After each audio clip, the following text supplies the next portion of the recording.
Hola amigos, luego de un tiempo perentorio he podido continuar con mi canal llamado El Porqué en el Folclore. Recordemos que todo hecho folclórico debe responder esa pregunta. Si no lo hace, no es folclórico. El tema de hoy: exogénesis. Pergeñando en la filosofía humana, desde una visión antropológica cultural, podemos apreciar que ese grupo regional, aislado, falto total de conocimientos académicos, donde la lectura y la escritura no existe, por ende no tiene influencias analíticas, donde el empirismo y la tradición son los formadores de esa pequeña, minúscula sociedad. Existe desde mucho antes de que el pensamiento científico los designara en 1846 como folclore. Parte de las sociedades rurales que son los grupos menos civilizados de la sociedad imperante en la comarca, que son portadores de conocimientos culturales diferenciados elocuentemente de los estratos superiores agrupados en la urbanidad. En el folk impera lo popular, la traditio.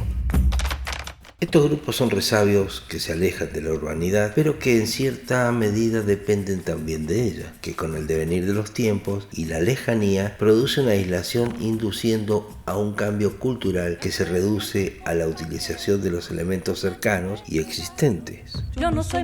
Ese substrato social definido tan perfectamente aquí por Augusto Raúl Cortázar. Folclore es la ciencia que observa y recoge, documenta, describe, clasifica, estudia y compara las manifestaciones de la cultura tradicional del pueblo o sociedad folk, para después de este análisis realizar síntesis, sacar conclusiones y exponerlas sistemática y metódicamente.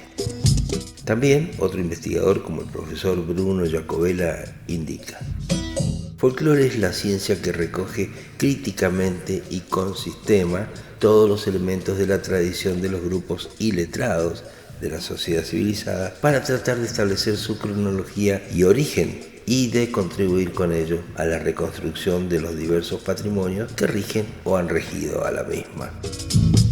Este grupo social llamado substrato, por sus características dentro de la sociedad civilizada, está siendo cada día más pequeño, y su desaparición es inevitable dentro de esas definiciones indicadas desde una sociedad intrínseca del siglo V de Europa, que hiciera eclosión allá por el siglo XIX, cuando el romanticismo la sacó a la luz desde Walter Scott con su Ivanhoe, los hermanos Grimm de Alemania y sus cuentos tradicionales, y la genialidad de William John Thoms al coronar a ese sustrato de la sociedad como folclore,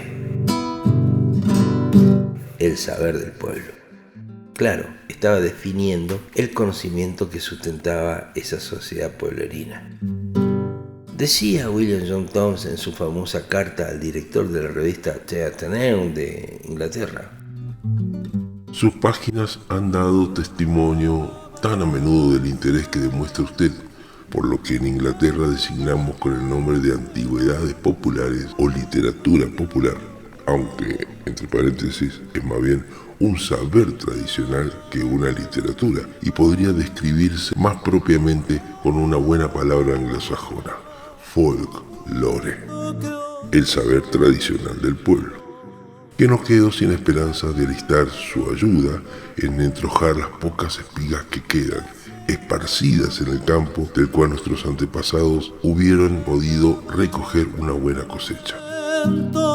Nadie que se ha dedicado al estudio de los usos, las costumbres, las ceremonias, las creencias, los romances, los refranes, etc. de los tiempos antiguos, habrá dejado de llegar a dos conclusiones. La primera, cuando de lo curioso e interesante de estos asuntos está ahora completamente perdido. La segunda, ¿cuánto puede salvarse todavía con un esfuerzo a tiempo? Lo que trató de hacer Home en su libro de todos los días.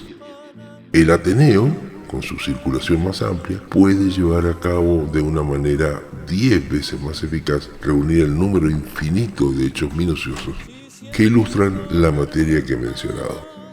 Hechos que están esparcidos en las memorias de sus miles de lectores y conservarlos en sus páginas. hasta que se presente algún Jacobo Grimm que hará por la mitología de las Islas Británicas el buen servicio que aquel anticuario y filólogo ahondado en su materia ha logrado por la mitología alemana, que es un montón de hechos minuciosos, muchos de los cuales cuando se consideran separadamente aparecen triviales e insignificantes, pero cuando se ven en relación con el sistema en el cual su inteligencia muestra lo que ha entretejido, adquieren un valor que quien primero los apuntó ni soñó atribuirle. ¿Cuántos tales hechos evocaría una sola palabra de usted desde el norte al sur, desde Juan de Groot hasta el cabo de la tierra? ¿A cuántos lectores les gustaría mostrar su gratitud por las novedades que usted de semana a semana les comunicaría, remitiéndole algún dato de los tiempos viejos, algunos recuerdos de una costumbre ahora abandonada, alguna leyenda que está desapareciendo, tradicional, oral o romance parlamentario? Tales datos no serían de utilidad solo para el anticuario inglés. Las relaciones entre el folclore de Inglaterra, acuérdese que reclamo el honor de haber introducido el epíteto folklore, tal como lo hace Disraeli de haber introducido tierra patria en la literatura de ese país, y el de Alemania, son tan íntimas que tales datos probablemente servirán para enriquecer alguna edición futura de la mitología de Grimm. Permítame darle un ejemplo de esas relaciones. En uno de los capítulos de Grimm trata ampliamente de los papeles que desempeña el cuco en la mitología popular, del carácter profético con el cual ha sido dotado por la voz del pueblo, y da muchos ejemplos de la práctica de derivar predicciones del número de veces que se oye su canto. También apunta una noción popular, que el cuco nunca canta hasta que 3 veces se ha hartado de cerezas. Pues hace poco me informaron de una costumbre que un amigo me ha comunicado que los niños de Yorkshire acostumbraban antes, y posiblemente todavía, a cantar alrededor de un cerezo la siguiente invocación: Cuco, cerezo, bajad y decidme cuántos años me quedan de vida. Cada niño sacudía el árbol y el número de cerezas que caía indicaba los años de su vida futura. Ya sea la rima infantil que he citado se conoce bien, pero esa manera de aplicarla no está anotada por Home, Brande ni Ellis, y es uno de los hechos que, sin importancia en sí mismo, llegan a tener importancia cuando forman eslabones dentro de una cadena grande. Uno de esos hechos que en una palabra del Ateneo recogería en abundancia para el uso de los investigadores futuros en aquel interesante ramo de las antigüedades literarias, nuestro folclore. Con toda franqueza, le debo decir que por mucho tiempo he estado proyectando una obra sobre nuestro folclore, bajo ese título, ojo señores, A, B y C, y así no traten de impedirme. Y tengo interés personal en el éxito del experimento que, en esta carta, aunque imperfectamente, le he solicitado que emprenda. Firmaba como Ambrose Merton, su seudónimo. Esta singular caracterización de ese sustrato, como dije al principio, y que tiene la particularidad identificatoria que no tiene ningún otro estrato social. De 1846 a 2024 han pasado muchos años, 356 años precisamente, que han modificado sustancialmente la sociedad del mundo, y así, de la época del romanticismo pasamos a la era industrial, donde esos grupos folk quedaron aún más aislados, amenguándose día a día, por lo que hoy los podemos ver como fenómenos muy aislados dentro de nuestro país y en el mundo, que cada día se tornan más pequeños y auguran su desaparición. Me voy mañana. Pero su legado no eclipsa, es más, por momentos parece ser más fuerte, y es por definición del localismo que implica la idea psíquica de ser definido, identificado dentro de la masa humana, y eso se logra con definiciones de usos y costumbres que le son significativamente propias, tradicionales, Eso simplemente precisan al humano de un lugar. Esa necesidad de ser identificados no es nueva. Como ejemplos, Jesús de Nazaret. Ese mote lo definía. Robin de Locksley, conocido como Robin Hood, era reconocido de ese lugar de Inglaterra. Lo fundamental para cada uno era ser identificado por su lugar de origen, su lugar de la tierra, ya sea por nacimiento o por elección orgullosa que lo define. La identificación es fundamental. No se puede existir si no hay una identificación. Por ello, los nombres y para definirlo, los apellidos. Ese orgullo de pertenecer a una familia y mantener en alto el apellido, llevándolo a categorías más altas dentro de la sociedad, quimera de los padres y entelequia de los hijos. Así, ese ser perteneciente al sustrato folk lleva a su hijo a la escuela rural para aprender letras, escribir y leer para que tenga una vida mejor. Y así, lográndolo o no, esta experiencia infiere en el párvulo una cosmovisión totalmente nueva, tan distinta que produce el desarraigo mental, el desapego familiar y la necesidad imperiosa de conocer ese nuevo mundo que está allí, no tan lejos, y que promete ser la panacea de su vida y de los que vendrán con ella. Por ello, parte. Este panorama no es nuevo, pero sigue siendo así. Los jóvenes dejan el campo, dejan a los viejos y se sumergen en el nuevo mundo que le enseñaron en la escuela y parten tras el idilio de poder volver algún día a mostrar el éxito logrado ante su pequeña y olvidada comarca ancestral. Lo pude ver en los años 60, cuando ya, desde principios del siglo XX, llegaban hordas de catamarqueños y salteños a Santa Cruz a trabajar en el petróleo sin más conocimiento que poner una firma sobre un papel, y así trabajaban duro.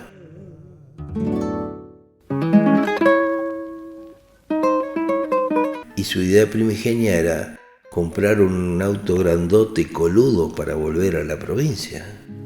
Se vendían los Chevrolet Impala y los Ford Mercury baratos, libres de impuestos tras el paralelo 42. Así, el desarraigo, las promesas inculcadas en la escuela van minando esos grupos folk. La llegada de medios de comunicación, como radios y vehículos, inducen en la comunidad ideas y conocimientos novedosos que se van insertando de tal manera que aparecen como posibles elementos que se incorporen a su cultura sin lograr pasar por el sedazo de la tradicionalidad, que tiene como requisito que el elemento, para ser tomado como propio, debe permanecer un tiempo no menor a 100 años en el grupo indicado.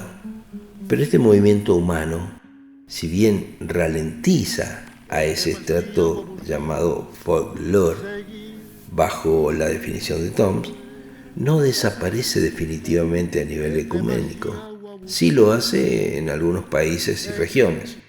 En Argentina, en la zona pampeana ya dejó de estar. En la Patagonia nunca apareció.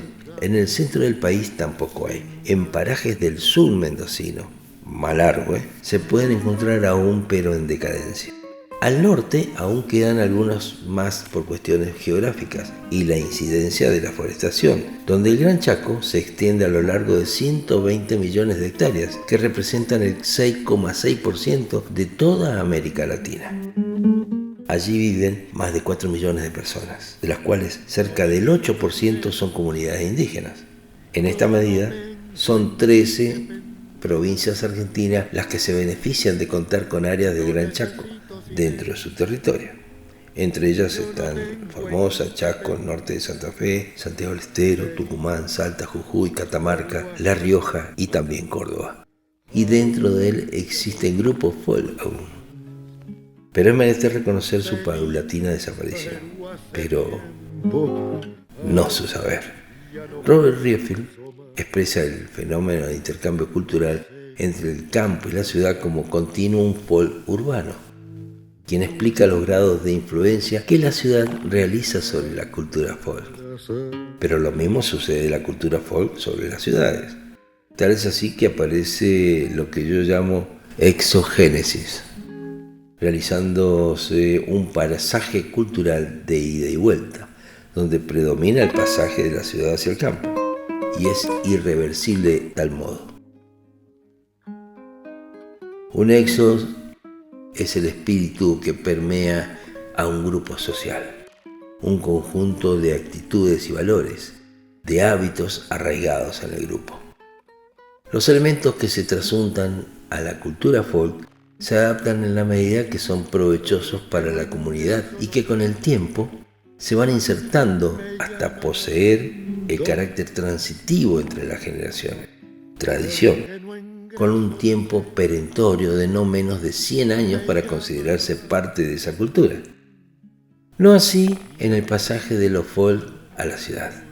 Los elementos así transmitidos son insertados como exóticos en su mayoría. Algunos que cambian el sentido práctico y original para ser vistos como adornos, que se relacionan con orígenes, pero algunos que son inclusive folk y supervivencias ancestrales que llegan a ser parte cotidiana del citadino, que lo toman como propio y parte de su cultura también, como en el caso de tomar la infusión de mate con todas sus variantes.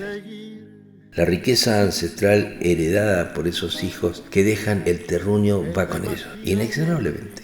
Así podemos encontrar al grupo que se llaman asociaciones culturales en las grandes urbes, donde se aglutinan paisanos de las distintas regiones para exponer, recordar, añorar, reflotar los usos y costumbres atávicos que le dan identidad donde fuere. Inclusive definen con sus modos, habla, gustos a pueblos enteros donde se modifican hasta el mercado social de los nuevos terruños, adaptándolos en parte a sus modos y gustos heredados.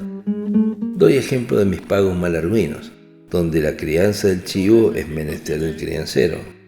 Aquí no se habla de cabritos, suena raro, jocoso, aquí es chivito. Y si vas a un restaurante 5 estrellas con comida gourmet, te indicará la carta chivito a la... Se hace el Festival del Chivo y el acento en el castellano de este lugar es característico. Frases como se lo pasó a llevar, por lo atropelló. Tengo cabalgares, por decir tengo caballos. Chiquillo por niño, chiquilla por niña.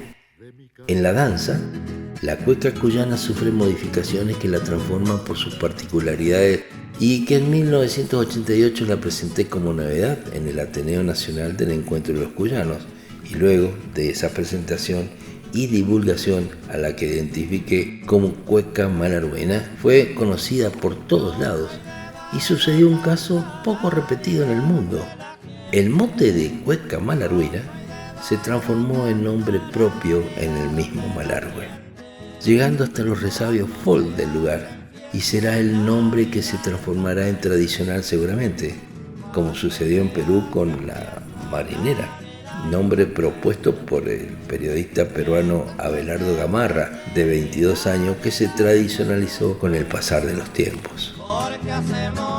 La creación de los elementos del folclore no morirá jamás, por el hecho que son definitorias de la identidad de las personas que lo utilizan. El riojano será riojano donde vaya, él habla, en sus comidas, lo mismo que el tucumano. Pasa así con el cordobés y su acento tan particular. ¿Y qué decir de Santiago del Estero? El gaucho, en las pampas, en su forma de hablar, que según Mariano Oropesa, periodista y productor especializado en cultura y espectáculos, indica palabras de uso actual forjadas en los tiempos idos como macanazo, matungo, nana, ñata, ojota, paisano, pago, pichincha, pingo, redomado, redomón, vaquiano, tamango, bichar y su peculiar yeísmo que los identifica sobradamente. El hombre, desde un principio, apetece ser identificado, como decía hoy. Nadie desea ser un número. La identificación es fundamental. Por ello, los hijos venidos a la ciudad de la cultura folk se reúnen, esbozan sus saberes ancestrales con las comidas, los bailes, su música, las vestimentas, los modos de hablar, sus cuentos, los relatos, que aparecen en esas reuniones que dan identidad, dándole nobleza al personaje. Esta identificación no es solamente regional, comarcana, lo es a nivel país en el mundo. Un argentino es identificable. Lo muestran soberbio, autosuficiente, altivo, lo que en algunas partes produce rechazo, pero en otras muchas es admirado y envidiado por su forma de ver la vida. Y esto se remonta al inicio de la vida del gaucho, cuando el virreinato del Río de la Plata era defenestrado socialmente. Gaucho, fiero, desmadrado, incivil, que no se ajusta a las leyes. Para una comprensión actual, el sinónimo de gaucho es guacho, incivil, desmadrado, que no se ajusta a las leyes. Y así era, pues. Desde su nacimiento fue echado al infortunio en las pampas. Aprendió a comer lo que había. Todo bicho que camina va a parar al asador. Nada lo detiene. Lo que quiere, lo toma y ya.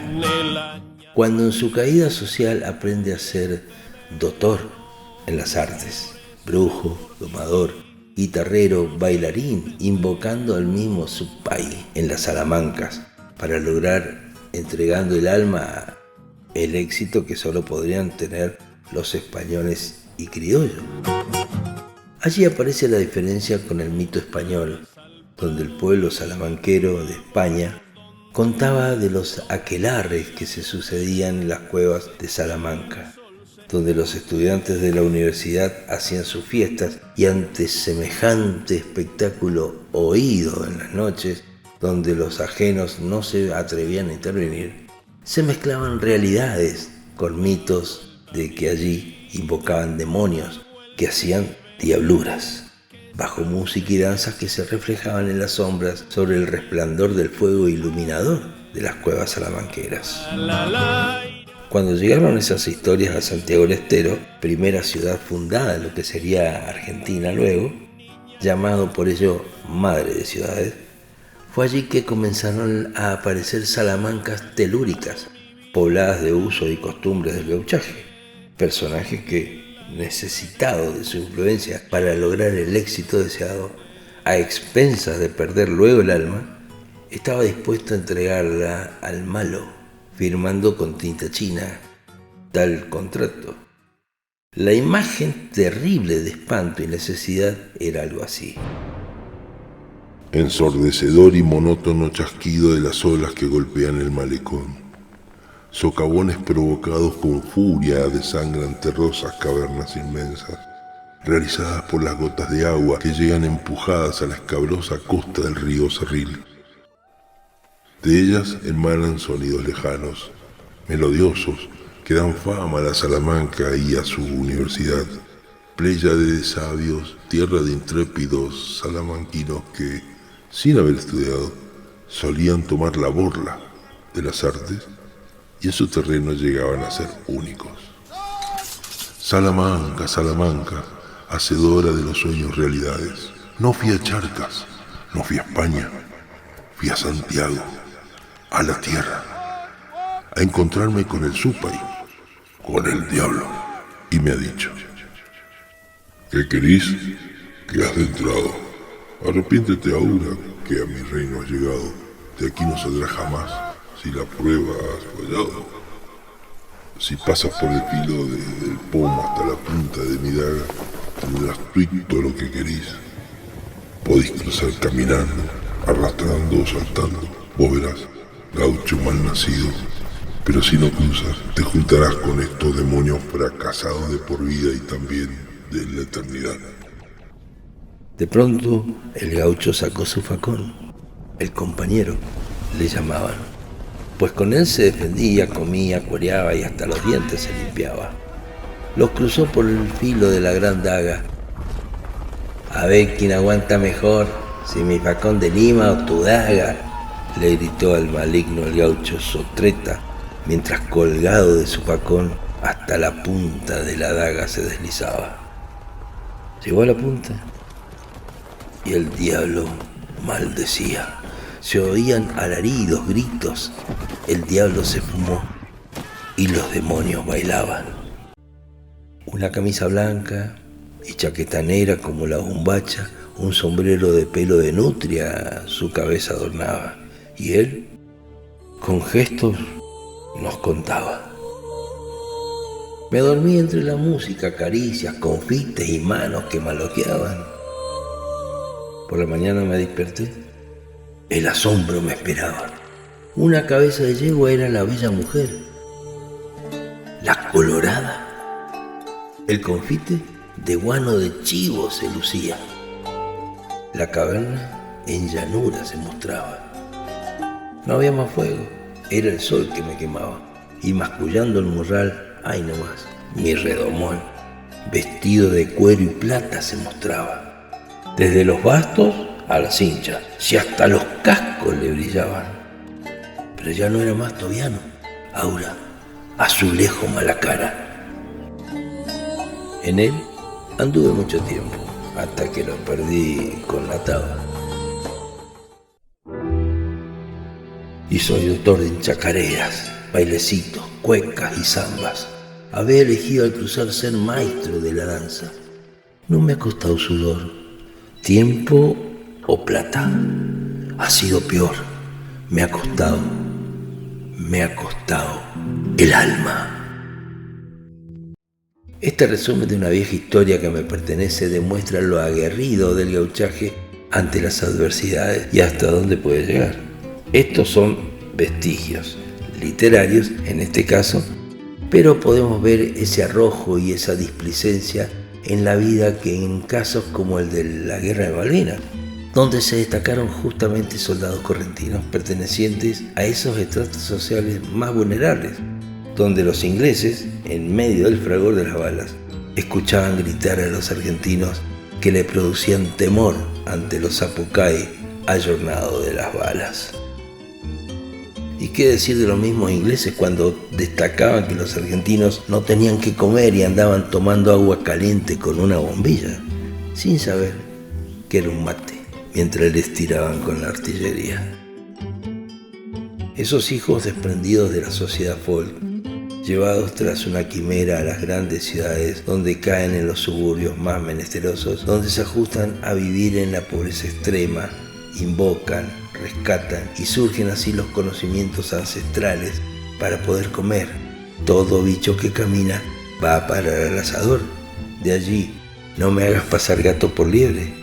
Y en las milanesas de caballo, las tortas fritas y el chipá, los churros y los choclos asados, los medios de locomoción como las carretelas, con tiro a caballo y una vía plagada de necesidades, paredes de palet, techo de nylon, pero eso sí, con teléfono y TV, tratando de acomodar sus tradiciones con lo novedoso. Todo ese panorama deplorable hace que surjan con más ganas esos saberes que llevan por tradición. Así aparecen los artistas, guitarreros, cantores como Aide Mercedes Sosa, de San Miguel de Tucumán, Heraclio Catalín Rodríguez Ereijo, nacido en Las Garzas, Santa Fe, conocido como Horacio Guaraní, José Teodoro Larralde, cantautor y poeta argentino que se destaca en la milonga campera, quien se convirtió en un asiduo observador de su entorno, captando los detalles más humildes y cotidianos de la vida campesina. Imágenes como los fogones humeantes, los guisos caseros, las alpargatas gastadas y las ropas sencillas que se convirtieron en fuente de inspiración para sus versos. Ellos fueron y son evocadores de la vida del gaucho argentino, cada uno de los artistas destacando su lugar, su identidad comarcana y argentina. Por ello, creo necesario destacar a este nuevo grupo social que da resalte a los usos y costumbres de nuestro hombre folk, Exogénesis, que por el andar de los tiempos, sus características de iletrado, incomunicado, se perderán.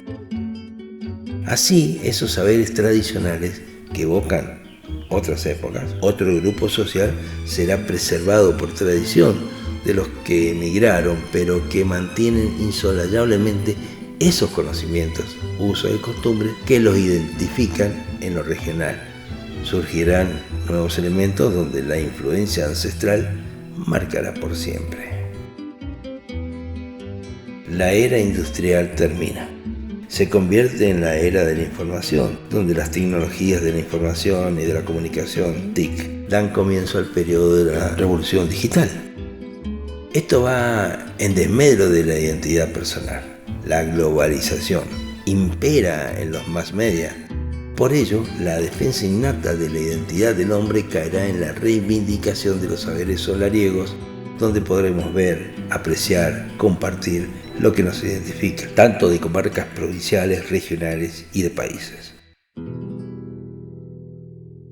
Los artistas volverán a las bases originarias para mostrar una danza folclórica con las connotaciones originarias que son en definitiva el cortejo, el coqueteo y la expresión de los sentimientos a través de una coreografía que con sus retoques estéticos no pierdan el sentido.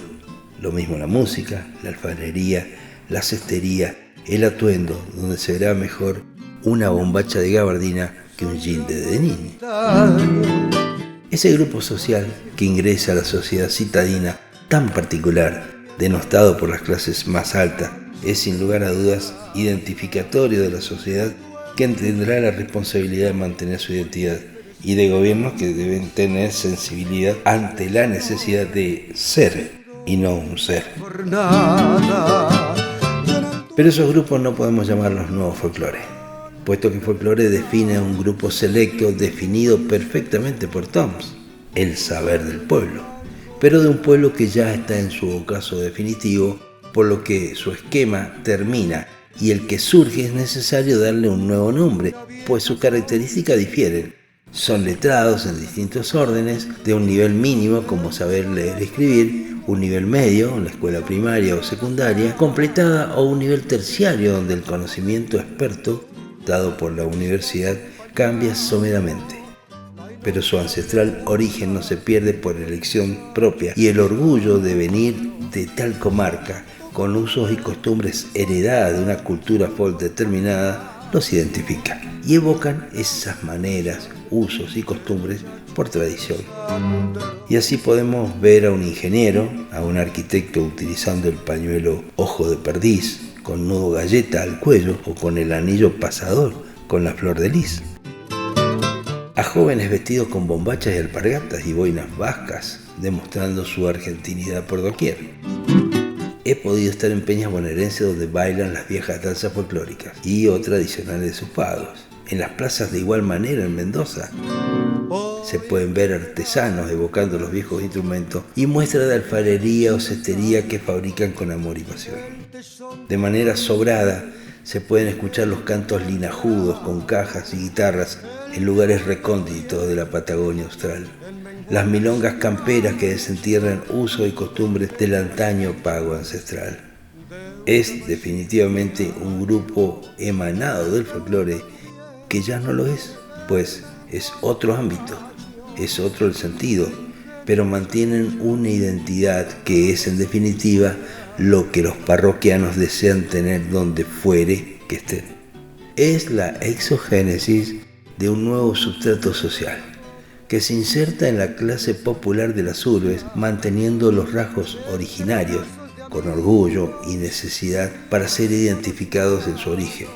Pero no son parias, vienen de, y que jamás van a dejar de serlo a pesar de estar en otro mundo social. Por ello, propongo la definición de este nuevo sustrato como exogénesis. Exo, costumbre, del griego exo, y génesis por nacimiento fundamentado.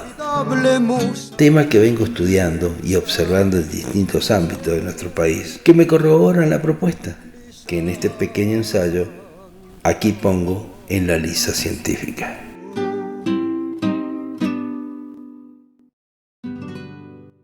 Gracias amigos por ver y escuchar mi programa. Y los invito a suscribirse, a compartir con otros, que les guste el folclore. Y si Dios quiere y ustedes me apoyan, seguiré en esta cruzada de compartir lo que aprendí en muchos años de estudio y de pisar escenarios. Conocimientos que no quiero que mueran conmigo, como tantas otras vivencias con las que he sido privilegiado. Hasta pronto.